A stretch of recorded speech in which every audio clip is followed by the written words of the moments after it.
Good day, everybody. Hi, I am Steve Farrell, and I'm a co-founder of Humanities Team. I am coming to you live this morning from Boulder, Colorado in our Humanities Team studio here. And look who I have with me today. Whew, I'm going to give them proper introductions in a moment, but at least on my screen up top, you can see Karen Noe, and then Dr. Raymond Moody just below Karen, and then Paul Perry. So I have three magnificent guests here with me today. Thank you all so much for being with me. And where are you all coming in live from? I didn't even ask this question. I think I know where you all live, but yeah, Karen and Raymond and Paul, where are you all coming in live from? I'm from New Jersey. Oh, sorry. And I'm transmitting from lovely Sarasota, Florida. And I'm transmitting from Scottsdale, Arizona, where it's 111 degrees today. Oh. And I'm wearing a boy. long sleeve shirt, but I'm wearing shorts below. Okay, well, boy, Scottsdale, what a beautiful, beautiful place. And in the winter, it's the perfect place to be, huh? Yeah, So half the year, it's great. yeah, Sarasota and New Jersey. So truly, we're in Boulder, Colorado. So, hey, we're coming in from all over the place. I'm going to just wave at people. We can see you all in the studio. So here on the screen, some of you are on screen. Hey, thank you. All right, there we go. Thank you all for being with us. We appreciate it. Love to have a live audience, so we're not just on Zoom talking to the camera. So thank you guys for being here in the studio. Of course, you all are Humanities Stream Plus members of this global streaming community and platform. So this is a live program, which means we're going to get to questions here during the program. So in the chat there in the studio, if you're out on Facebook, on YouTube, the Sign Network. So John Raymer, big shout out to John and the Sign Network. If you're out on social media, put your questions that you might have for this distinguished group in the chat, and we'll try and get to as many questions as we can during the hour. And a shout out also to just our friends, Humanities Team friends, Humanities Stream members, Karen Noe's whole Angel Quest community and her podcast, and then Raymond and Paul are so many organizations and podcasts and groups that they've started or are a part of. A big shout out to all of you all too, and thank you for being with us here this morning. Our theme is Heaven on Earth and Beyond, which is a really good theme, as you'll see when we get to the end of this hour. We were sharing as we were in the green room before we came out. There's really so much that we want to get to, and we're going to get to as much as we can in 60 minutes, because this is, of course, about our life, but it's about the afterlife. Karen is a renowned medium. Raymond Moody and Paul Perry are huge pioneers in this area of near-death experience. As you'll see, I'm going to read their bios. And they've interviewed thousands of people, and have worked with, as a medium, hundreds, I believe, actually thousands of people. So, boy, this isn't going to be abstract. We're going to come right down into a grounded discussion of not only life, but the afterlife. Okay, so here we go. Let me start with by reading some bios. Their backgrounds are amazing, so I want you to really know these guests well. Okay, I'll start with Dr. Raymond Moody. He coined the term near-death experience in 1975 in his book, Life After Life. And for half a century now, 50 years, he has researched some of life's greatest mysteries in his role as author, professor, public speaker, and grief counselor. He has heard thousands of accounts of near-death, shared death, and after-death experiences. His other books include Glimpses of Eternity, Coming Back, Reunions, and Making Sense of Nonsense. He holds a PhD in philosophy, as a licensed MD, and is the co-founder with Lisa Smart of the Life After Life Institute. And welcome again to the program, Raymond. Thank you so much, folks. And thanks also for the people listening in. I really appreciate it. Absolutely. And then Paul Perry is an acclaimed filmmaker and is the co-author of 4 New York Times bestsellers, including Evidence of the Afterlife, Closer to the Light, Transformed by the Light, and Saved by the Light, which was made into a popular movie by Fox TV. His books, Glimpses of Eternity, Sharing a Loved One's Passage from Life to the Next, and his very latest book, Proof of Life After Life, 7 Reasons to Believe There is an Afterlife, which he co-authored with Dr. Raymond Moody, offering compelling insights into the afterlife. His films have aired internationally and include such topics as near-death experiences, visions, and miracles, the childhood of Jesus in Egypt, a History Channel presentation on the pirates of Madagascar, and most recently a biological documentary about Salvador Dali. And welcome again, Paul. Thank you very All much. All righty, and finally, Karen Noe is a renowned psychic medium, spiritual counselor, and healer with a 2-year waiting list. She is the author of We Consciousness, 33 Profound Truths for Inner and Outer Peace, Your Life After Death, Through the Eyes of Another, and The Rainbow Follows the Storm. Since best-selling author Dr. Wayne Dyer left the physical plane in 2015, Karen has been receiving profound messages from him for his family and the world as well. She has taught many workshops at the Omega Institute, the Association of Research and Enlightenment, the Open Center, I Can Do It events across the country, and also completed a very successful Humanity Stream Plus masterclass with Serena and Sage Dyer. It's titled Life After Death. Finally, Karen is the founder of the Angel Quest Center in Waldwick, New Jersey, where she teaches classes, gives readings, and practices alternative healing. And Karen, great to have you with us here. Thank you so much, Steve, for giving us the opportunity to spread this word. Okay, well, boy, it's so needed. Yeah, because again, in the green room, we were saying, boy, imagine if the 8 billion people in the world really understood this wisdom that you all are going to be bringing in here. And that you are bringing in. There's actually a brand new campaign that they've been working on for months. It's a free program called Your Life and the Afterlife. I think we'll put a link here in the window. It's a free program that we just recorded with these 3 amazing leaders. Do check this out. It's a free program. And then, of course, Karen Noe has 81 programs right now. I was checking this morning on the Humanity Stream Plus platform for all of you in the studio as you get more glimpses of her wisdom. So be sure to check those out. Okay, so I'm going to just jump right in here. We have a bunch of video clips that we've created from this free program, Your Life and the Afterlife. And so I'm going to play some of these video clips here as part of this program. We're going to just do some back and forth discussion, and we'll bring in some video clips, and then we can talk about the video clips. I'm going to throw my first question to Raymond. So Raymond, can you tell us why it's so important that we prove the existence of the afterlife to begin with, and then embrace it as part of our lives? Well, it's important to prove the afterlife simply because that's how inquiry began, really. The Western thought began with the early Greek philosophers. And if you read these folks, one of their main focuses of inquiry was the question of life after death. And they were associated with these oracles of the dead, where you could go and actually evoke spirits of the deceased. And that was one of their first quests, to figure out a proof of an afterlife. I want to say too, not everybody is interested in a proof of an afterlife. Some people say that because their religion, they don't need that, or people with a near-death experience, they don't need that. But it seems to be a universal quest. People started asking me about that as soon as I started talking about near-death experiences in about 1970. And another thing is it's a developmental question. Even people who are not interested in this question when they're young, the aging process brings them to it. And I think it's just a universal human concern. So that's why I think it's important.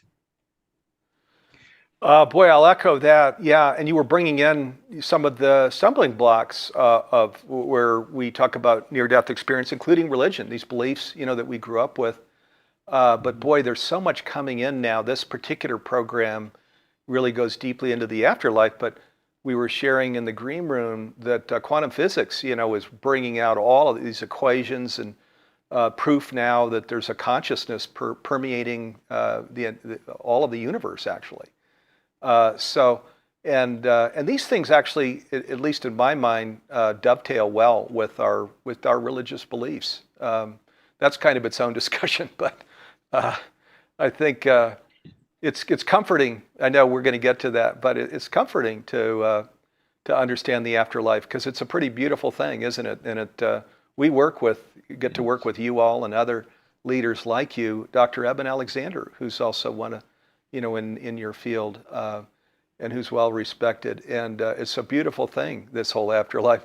Well, let's get to it instead of me just rambling on here. Can I throw Yes, something Paul, else come in, there, please. Steve? Yes, please do. Yeah, one more thing is that recent research has shown that it's helpful to just think about the afterlife, to just think about your own mortality, and it's very transformative. And that means you don't have to go through a near-death experience. You don't have to go any further than your chair right now. Just by reading or watching something about the afterlife is mentally transformative. Yes, it is. I can verify that myself, because while I haven't had a near-death experience, because I've worked with you all and leaders like you, where there's a unanimity pretty much, as to what this is and how it works. It's incredibly important and comforting. In fact, I'd go so far as to say it changes how I live my life, really. Versus how I would have lived my life I've seen if I so just. many physicians, Steve, who say that very thing. I mean, it just this kind of wears you down. You hear this from patients, and you just give up. I give up. It's not oxygen deprivation to the brain, because the bystanders have the same experience and they're not ill or injured. What is it is a harder question, but personally, I give up. I just can't think my way out of this. And to my astonishment, I gather there is an afterlife. Yeah, amen. So, okay, we're going to go to a clip here. So this is from this brand new free program, just available today, Your Life in the Afterlife. Okay, and this is with these three leaders on screen with me. And in this clip that we're going to, Raymond discusses how rational proof of an afterlife allows the mind to be altered and thus to think in entirely new ways. So let's go to this clip and then we'll come back and talk about it. Here we go.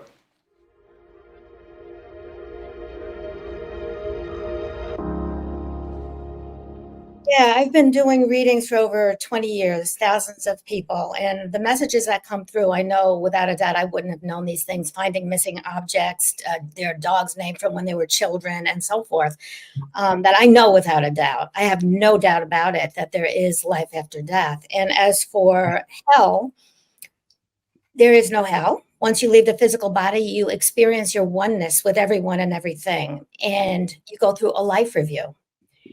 Oftentimes people come through from the other side and they say they have certain regrets. That doesn't mean they're in hell. It means they see the bigger perspective of everything on how they have affected each person through the other person's eyes. So you leave the physical body and you're able to see through the other person's eyes as if you are the other person, because in reality you are. You feel your oneness in an instant. Right now, we can't really say we feel oneness because it feels like I'm over here and Raymond's over there, you're over there, Paul's over there.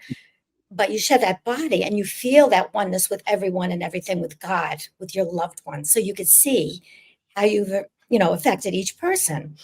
And I often hear messages of regret, again, not hell, seeing the bigger perspective. Mhm. They often say they should have told their loved ones how much they love them, and now it's too late.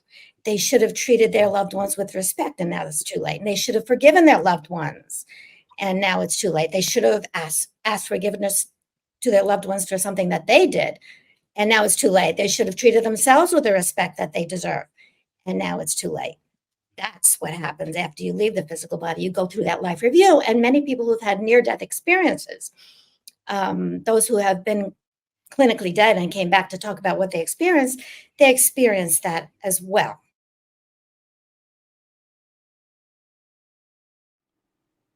Okay, so this was, and we have just a whole bunch of clips here. This particular clip went in the direction of the life review. as we know. This is what Karen was discussing. And this actually is one of the reasons that we put this program together. Karen, I'm going to just bring out some of the early conversation here on this program, which was I don't know whether the word frustrating is right here, but you were telling me that working with all of these people that are in this life and that are challenges, and then others that have passed, they've transitioned, they're in the non-physical realm, that there wasn't an understanding of the afterlife. And so as you said on the screen there, so then we kind of fall into these grooves, and there's some, regret. I don't know if that's the right term, but a sense of, boy, I wish I'd been, in this oneness is real. I wish I'd been more loving, more kind, more patient, etc. Do you want to talk a little more about that? Yeah, but here's the thing. With all this said and done, why do we have to wait until it's too late to go through our life review? That's the whole purpose of this masterclass, is to try to see through the other person's eyes right here and now, and forgive the other person, ask for forgiveness, and all of this before it's too late. And in so doing, you'll be creating peace in your life and in the lives around you as well. It's a win-win situation. So experience your life review right here and now.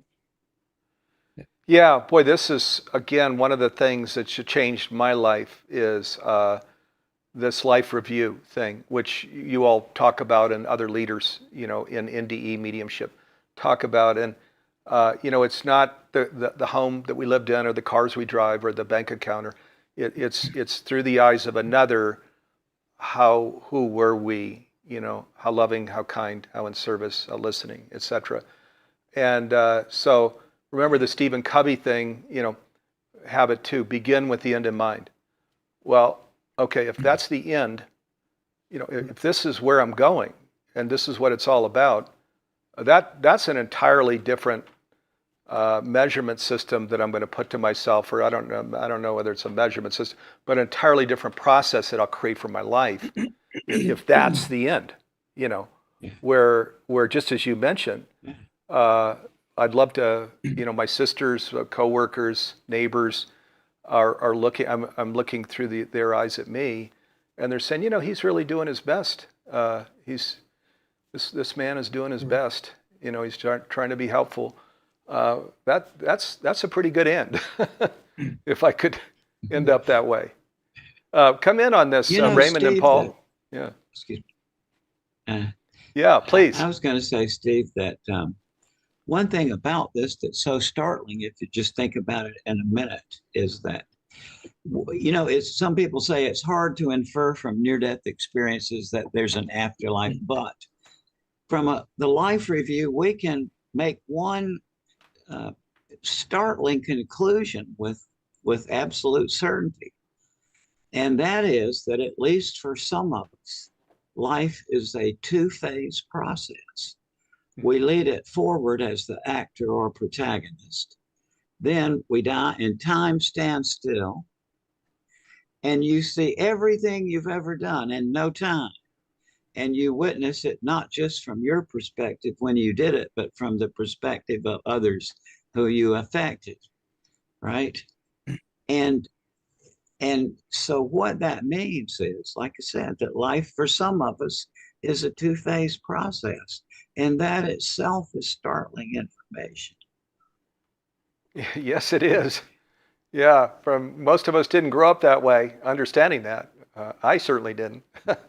Paul, do you want to add in here too? Right. Yeah, if you know the elements that are going to take place when you die, at the end, for instance, then you know what you can apply to your life now. You can actually sit down and think through the events that are going to take place during a near-death experience, for instance. And once you get to the life review, you can, as a well-living person, you can apply what you know about your own life without needing a life review of a near-death experience, for instance. You can apply it right now. Yeah, who you've boy, treated good, who you've treated bad. and isn't that the gift, where we can come to that and apply it right now? which is kind of just what Karen was saying earlier. That's the point of this master class is we don't have to wait, until the afterlife where we were kind of stuck in a groove of, oh, there's only, a physical life and it's a materiality focus and whatever. We can understand it and live into it right now. And that's the beautiful thing here. Yeah, so let's go to the next clip here, and then we're going to do the same thing. Just go around the call and talk about the clip, and we can. Here we go, and then we'll come back and we're all going to talk about it.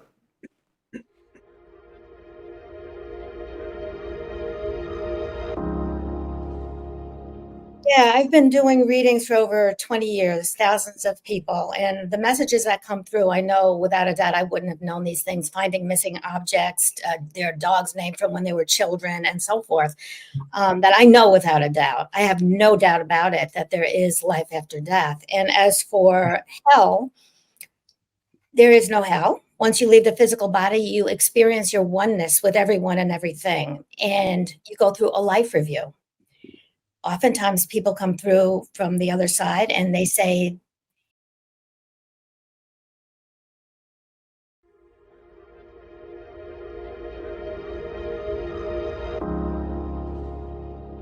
Paul, for you and Raymond are going to be exploring these 7 different proofs of the afterlife in the master class.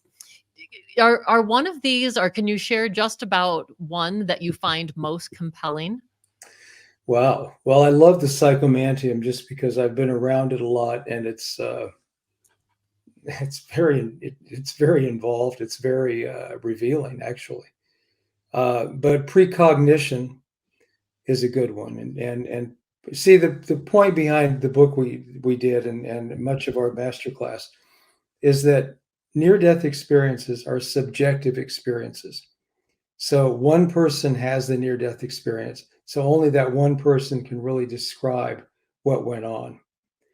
But there are objective near-death experiences, and they're called shared death experiences.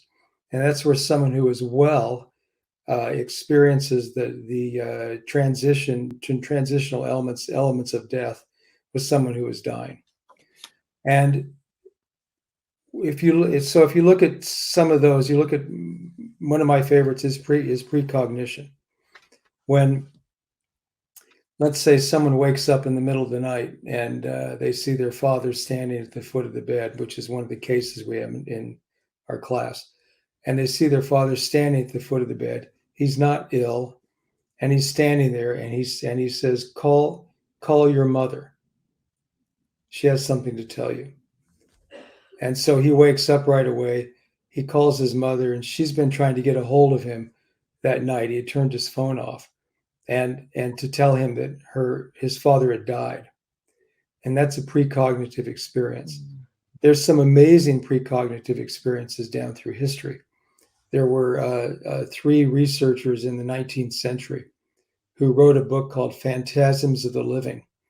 And it's nothing but mystical, paranormal case studies. And many of them deal with precognition. And one is a precognitive experience that is parallel. One of the people, it's two sisters who at the same time envisioned the death of their brother, unexpected death. He was young. And one lived in China, the other lived in England, and they both wrote letters. The only way to communicate them was through letters. So they both wrote letters at the same time, saying the same thing, that their brother had appeared to them. They were both in bed. It stood and told them that he was passing on. And they both wrote letters at the same time. And these both arrived and then were researched by these people who wrote Phantasms of the Living. So there's all kinds of amazing precognitive experiences. So that's one of the 7 reasons to believe in an afterlife that is most appealing to me.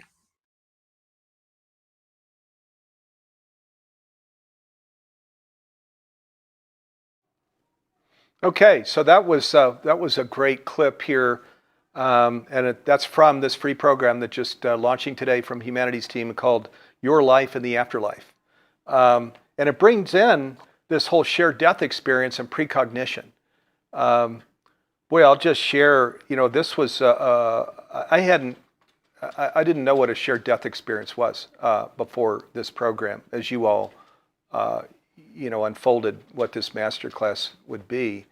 But boy, I was like, wow, as I was understanding this with the precognition, because one of the things, I wrote a book last year that came out called A New Universal Dream, and it's a true story of my life and humanities team. And boy, back in the 1980s, my sister called me to share she was getting married, and would I come to her wedding? And I'm embarrassed to say that I said, oh, I'm really crazy busy with work these days, and I'm not sure whether I can get that into my calendar. I'll have to get back to you. I'm very embarrassed actually to say that. That's what I said. Now that night, I had maybe the scariest dream of my whole life, which was more than a dream. It was a precognition that I saw her death. And it was so real, I thought she died. And so I called her, the first thing in the morning, and she answered the phone. I went, oh, God.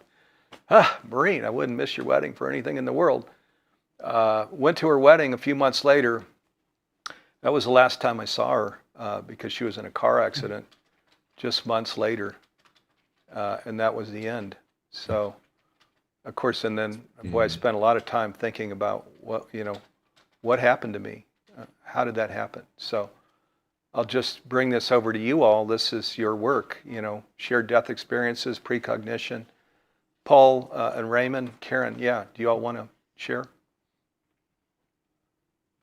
Yeah, precognitive experiences are among the most common stories we hear from people. I dare say if you stood up in a restaurant and asked anyone if they'd had a precognitive experiences, about a third of the room would somehow say they had had precognitive experiences.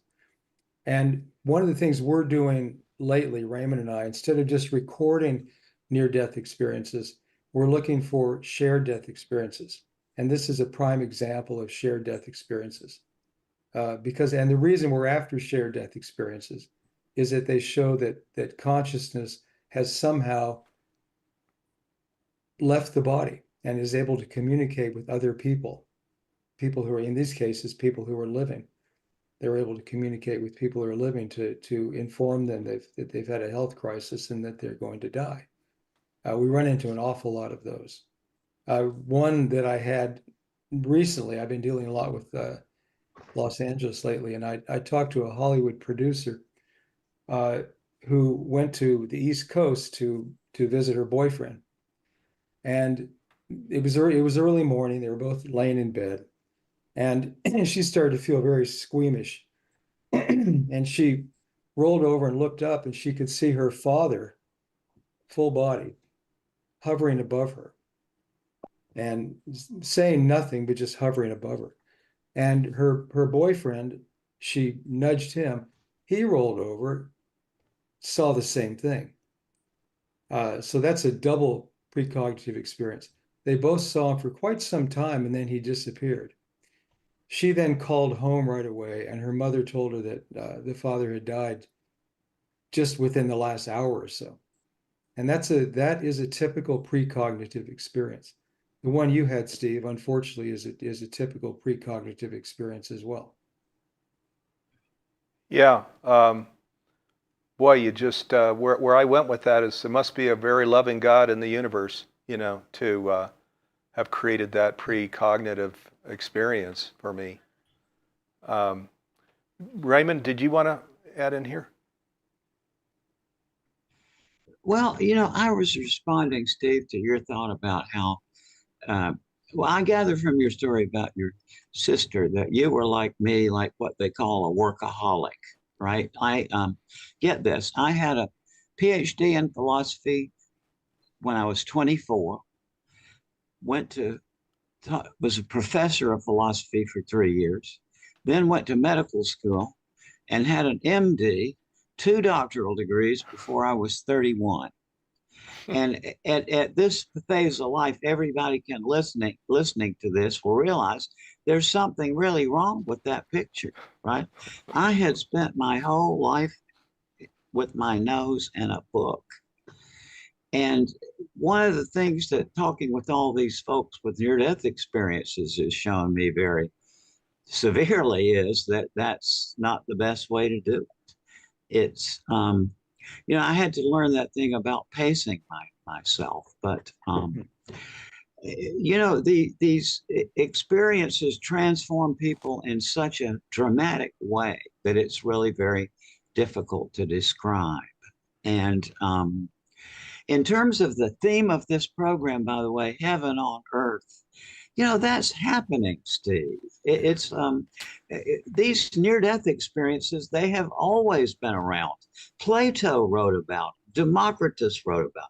The trouble is they were extraordinarily rare because how often is somebody who appears dead in the ancient world going to be revived, right?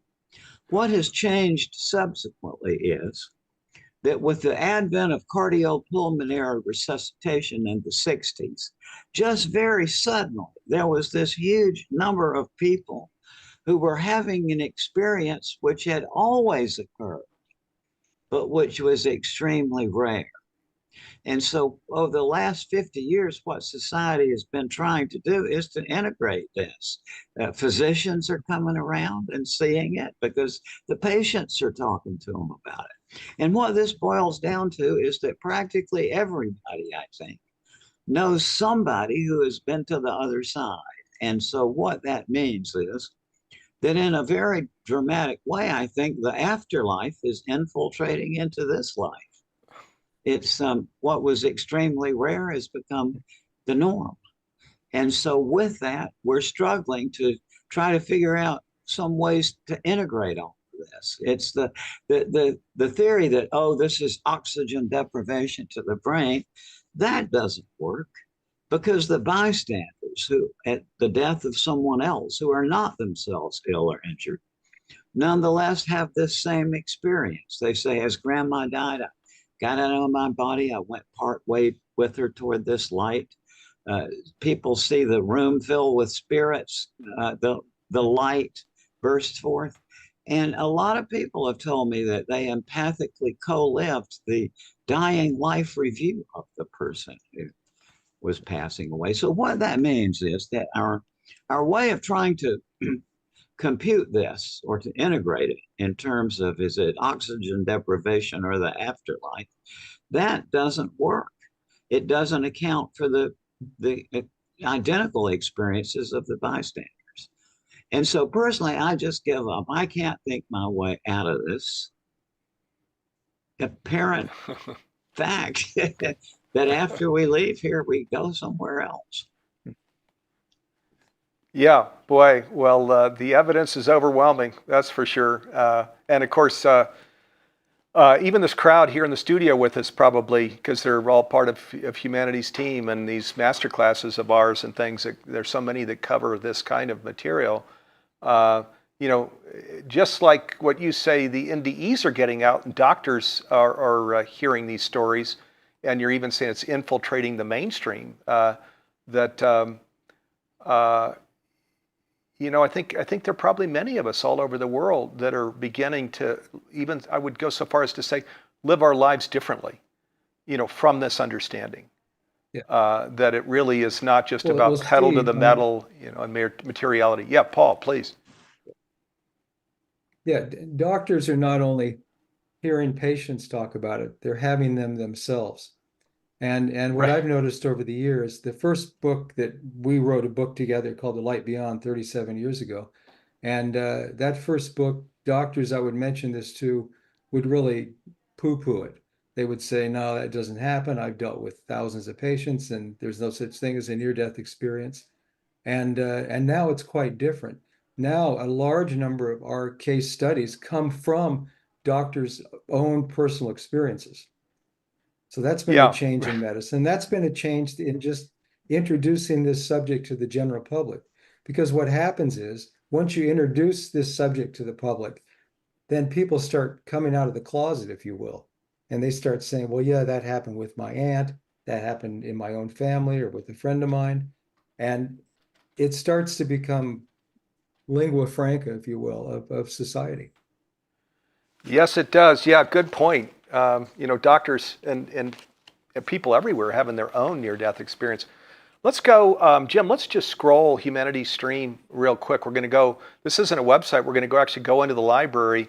And the reason I want to do this is there actually are a bunch of master classes. This is the brand new one, and it's free. I mean, why would we not want to go through this program, Your Life and the Afterlife? And there are others that are affirming this same thing. As we go in and scroll, you'll see actually Karen Noe in there with, here we go, there's their program right at the top of the Stream library. You can see that there is Raymond, Karen, and Paul. So this is one, Ken Honda with his program. As we scroll down, okay, let's see. As we scroll, I don't know if you can see this well on the screen, but Karen Noe with Wayne Dyer's daughters, Dr. Eben Alexander with Karen Noe, also Suzanne Giesman. A lot of programs with Suzanne Giesman, Karen Noe, James von Prague. So you can see, Dr. Eben Alexander, you can see there many of these programs go in this direction of near-death experience, of mediumship. And then you can see also as we're scrolling, the science-based programs. Greg Braden has 4 current master classes. Bruce Lipton has 3. Lynn McTaggart is in one. Nassim Harriman is in this one with Greg Braden called Forbidden Science. And of course, many spiritual programs. Neil Donald Walsh and I created one last year called The Art and Science of Living Consciously. So in these programs include mentoring, all of these video trainings. You can see, we could actually scroll all day in here, which I'm not going to try and do. But there are hundreds of these master classes and transformational education programs. We've actually become the largest now global streaming platform for consciousness raising master classes and transformational education. So, okay, I just wanted to show you that because there's a lot of evidence, I'm going to call it, video trainings, master classes that are affirming the very same things that we're talking about here right now. Jim, let's go to another one of these video clips here for this new program, and then we're going to come back and the 4 of us are going to talk about it. Here we go.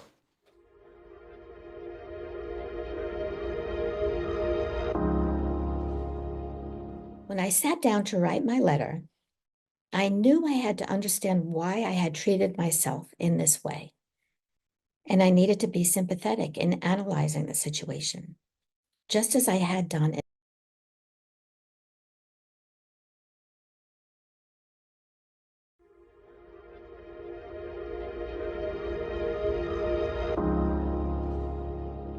And then there's a return from near death, and people come back and they're almost totally transformed. I mean, if you look at some of the studies done on the transformations that take place, there's generally a decrease in death anxiety. There's a higher zest for living, which means that it's kind of defined as becoming type A without the anger. People seem to have a higher intelligence.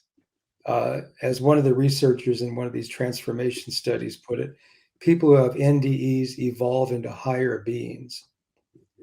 They have an increase in psychic abilities. They have 4 times as many verifiable psychic experiences as people who have not had an NDE, and a greater appreciation of learning by far. Some people, and I think Raymond will deal with this later, some people go into a heavenly realm, and the realm is often halls of knowledge, and they are able to, they will say, download information. And some people can't remember what that information is, and it's tremendously troubling for them that they can't. Other people can. Other people decide to become pianists. I mean, people who had never played a piano before now suddenly love the piano, and they devote their life to playing the piano. We have several cases like that in our book. So then ultimately there is a general lessening of the fear of death.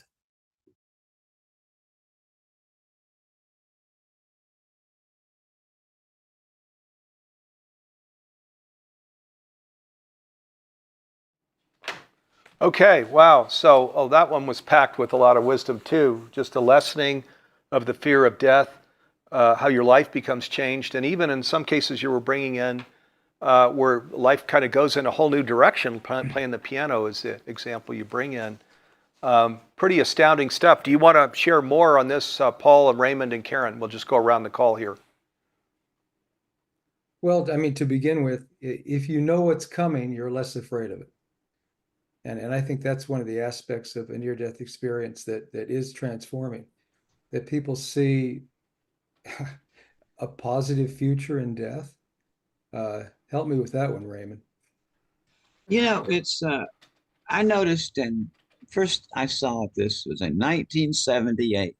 My book had been published 3 years later earlier, but I was lecturing in New Jersey, and the group that invited me, the host and hostess were did a dinner that evening at their home in the backyard, right? And the woman and the couple who had invited me to the event had had a near death experience. She was in her mid 30s, and she had had a near death experience a couple of years before, a year sort of before.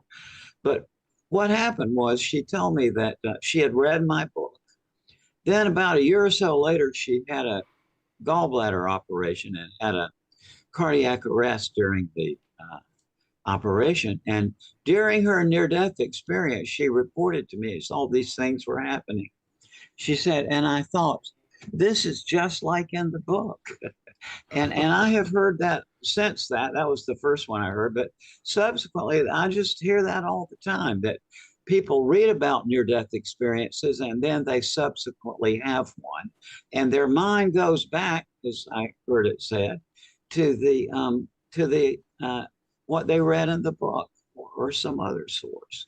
And so what that means is that this knowledge affects you in such a way that you remember it even in essence when you're dead.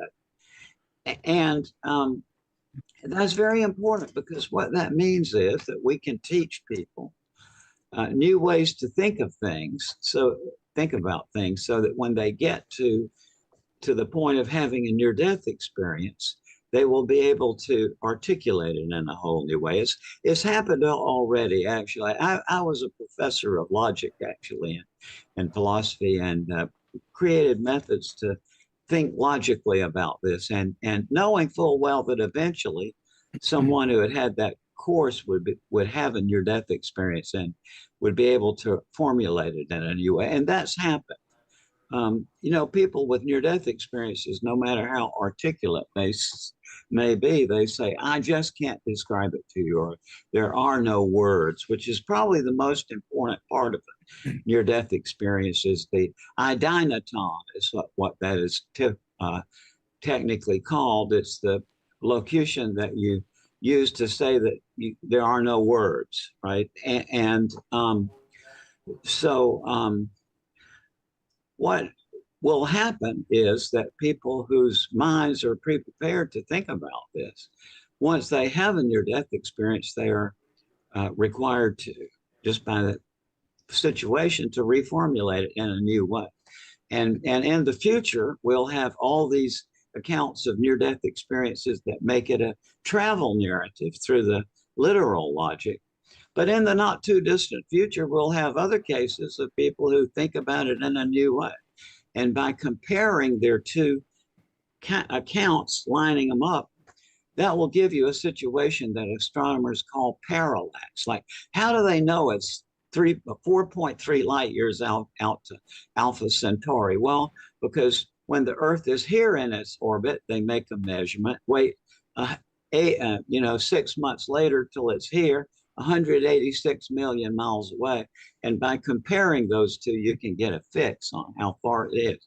And we have similar ways of thinking about it now with near-death experiences. And I'm saying this just to preface this is to say that we are on the cusp of a whole new way of thinking about this. I think the introduction of near-death experiences into modern civilization has created a kind of logic deficit. Like people know that they need some methods for thinking about things that don't fit in our regular logical system. So the future of this is going to be really startling. And, I think it's coming that we have a whole new way of probing the afterlife now that is on the horizon. I think Karen's work too as a medium has many of the same effects as a near-death experience does, because she takes people one way or another to the afterlife. Mm. I mean, she's able to communicate with deceased loved ones, and on and on. She does many other things. I've known people who have utilized her, and they're awed by her abilities, actually. But do you feel that way, that you do very transformative work? Well, thank you. Thank you, Paul. I know without a doubt that there is life after the physical body dies. And my wish is for everybody to understand that too. And I really know that my purpose is to teach people how to do what I do. It's not, oh, Karen can do this. We all can. And I try to teach you how to do this as well in this class. Some of the things that come through even blow my mind, like they finding missing objects, or I don't know. Let me share one story, but I know without a doubt, and it brings comfort and hope to the living loved ones, to know that their deceased loved ones truly are still with them.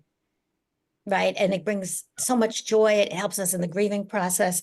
One time a woman came to a class because she couldn't get in for an appointment. And I'm teaching the class, and all of a sudden she raised her hand and she said, if what you're saying is true, then tell my dad to tell me where the missing money is. Hmm. And certainly I can't do that. I can't make somebody answer the question, but father came through. He said his name was Tom, and he showed me a visual inside my mind's eye. And I'm teaching you how to do this too. It's not outside of your mind. It's as a picture, as you're reading a book about the Red Schoolhouse. I saw this. In her attic, there was pink insulation, and the father was pulling the insulation down, pulling it down, pulling it down, and a stash of money there. So I told her what I saw, and she said, oh, no, he wouldn't do that. I said, just, go home and see. So about an hour later, after the class was over, she called me so excited. She went upstairs to the attic and she pulled the insulation down in the attic, and there was a substantial amount of money there. There's no way I would have known that. It had to have come from her father. And these types of things, I wish for all of you too, to ask them to give you signs, to come to you in a dream. And then it's very important to be patient and wait. And these types of things will happen to you when you least expect it. Yeah, somehow near-death experiences, psychic experiences, shared death experiences, mediumship, and a whole host of other things are all kind of the same. They all fit into the same bucket, if you will. And we should spend more time sorting these out and sorting out what's exactly going on, if we can figure that out at all. Yeah, we also work with the Akashic records and hypnosis, and they're all going really to different facets of what we're talking about. Yeah. And there's unanimity really in all of it, which is why I'll say, just sharing my truth with people, there's just no such thing as death, of the body, of course, but it's just if you're around people like yourselves, and you really hear and understand your research, and the almost unanimity around the research, in terms of what conclusions it brings us to, in terms of how life really works, this what I'll call revolving door of non-physical life to physical life.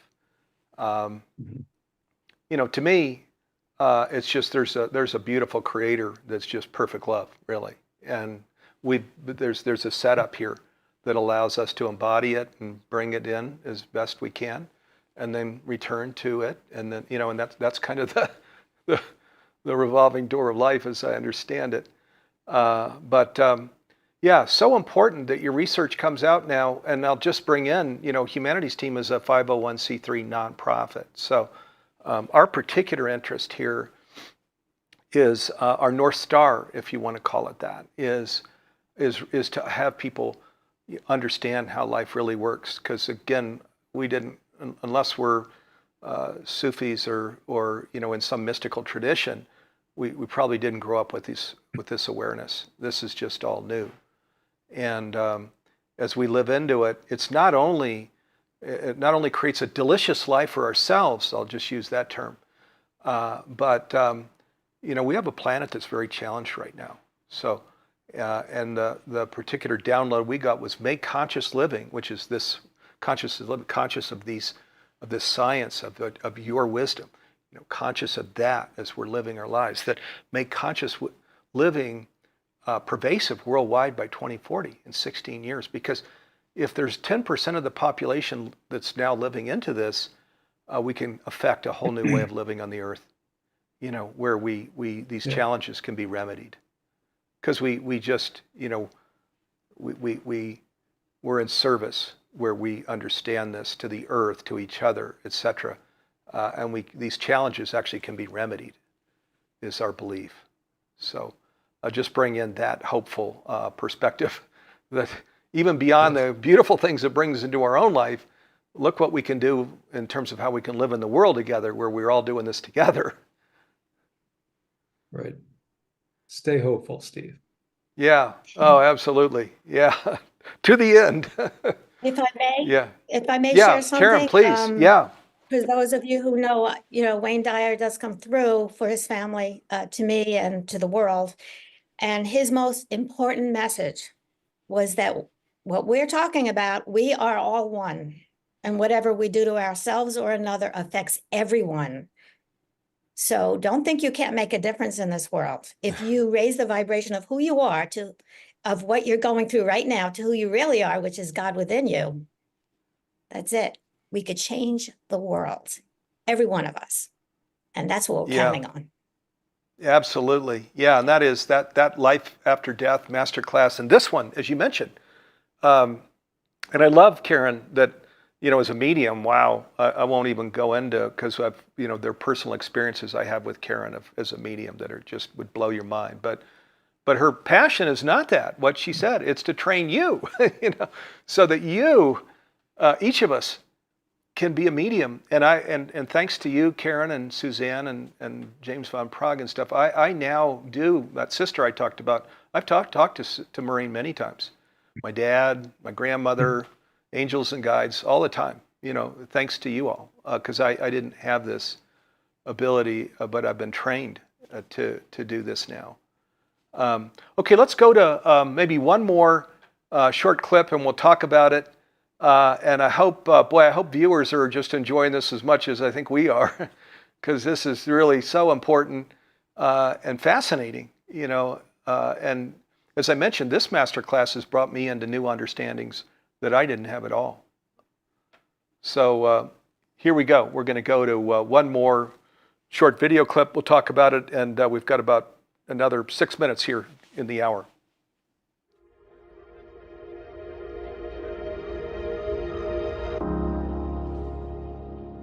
So I was disabused of that notion in reading Plato's Republic at the age of 18, in which he says that the question of an afterlife is the most important question of existence, and that at the end he told the story of a man who was believed dead and revived, who talked about leaving his body and going through a passageway into another world.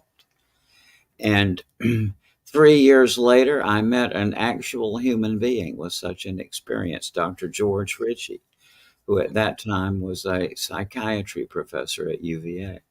And I heard his story, and subsequently to that, have throughout a career as getting a PhD in philosophy and being a philosophy professor, and then going to medical school and becoming ultimately forensic psychiatry was the part I liked most. And throughout that, have interviewed thousands and thousands of people who had near-death experiences. I never fell for that thing that, oh, it's oxygen deprivation to the brain, because one of my own medical school professors told me about her own shared death experience. She had the same experience, but she was resuscitating unsuccessfully her mother. And as her mother died, got out of her body, saw from above, saw her mother depart through this tunnel and so on. And, but it, from the fact, and also subsequent to that, hundreds and hundreds of cases of people who they're at the bedside of someone else who was dying themselves had all the markers of these near death experiences. So where I've come to this is that I give up. I can't think my way out of this. And especially when my treasured medical colleagues, all of whom I would trust their medical judgment completely, and from their near death experiences, they say unanimously, yeah, that their experience was not only real, but more real than this ordinary physical reality. Right. So where I've come is I give up. Everybody has to go through their own path and thinking about this question of an afterlife, because contrary to what a few, deluded souls want to say, it's the reality is that in 2024, the question of life after death is not yet a scientific question. However, it is the most important question of existence. And I think that we are on the verge of solving it.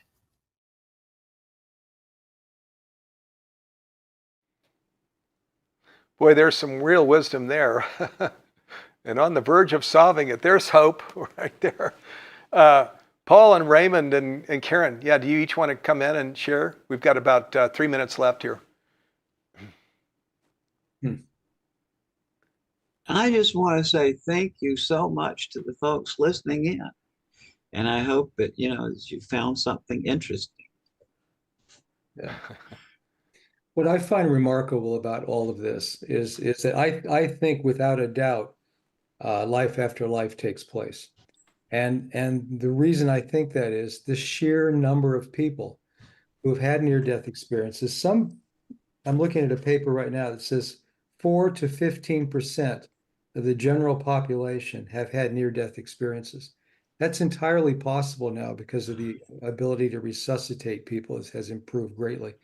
But what I'm amazed by is when people almost die, because that's what we deal with primarily, Raymond and I, near-death experiences. When people almost die, they come back, they report going to a heavenly realm, and they describe it in exactly the same way as the next guy who's going to have a near-death experience, and the next guy, and the next guy. And to me, that's pretty good empirical evidence that there's a life after life. The work we've been doing on shared death experiences, which is totally unique now in this field. For some reason, shared death experiences have been ignored for years by other researchers. We just latched onto it for personal reasons that we cover in this master class. But that shows that consciousness can survive bodily death. So I don't think the question is there a life after death? It's okay, there is a life after death. We have to get a roadmap. We have to study the elements of it, and then what happens further along the line. Are we able to communicate with people who have passed away? I think there's a lot, the more you know, the less you know. And that's kind of the field of near-death studies. The more there is to know, the more we solve, then all of a sudden other questions come up and more questions come up. And that's it. So that's my commentary on that particular aspect of what we do. And to Yeah, understand beautiful. that we're spiritual beings having a human experience.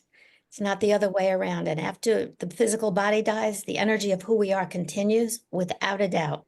You don't have to wait until it's too late to go through that life review. You can do it now and create heaven on earth right here and now. Create peace in your life and in the world. Yeah. And thank you for having us, Steve.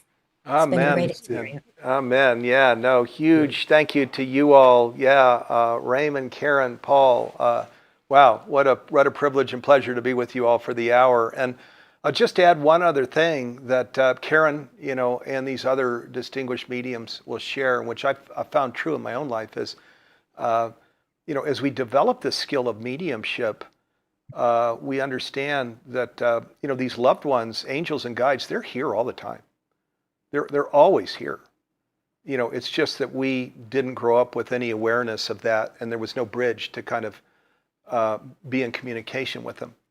But it's a shame to go through your life and not have the faculty of connection with them, because we all have angels and guides that are here with us our entire life, and loved ones that are showing up all the time. My wife's mother passed a few years ago. Artie, she's here all the time. I mean, we can feel her energy and her messages and things. And it's not that hard to develop this faculty. This is what Karen teaches as part of this masterclass. And then this wisdom of near-death experience, where we excavate, into the afterlife. It's with where they've broken it down by here are 7 important wisdoms that come from this.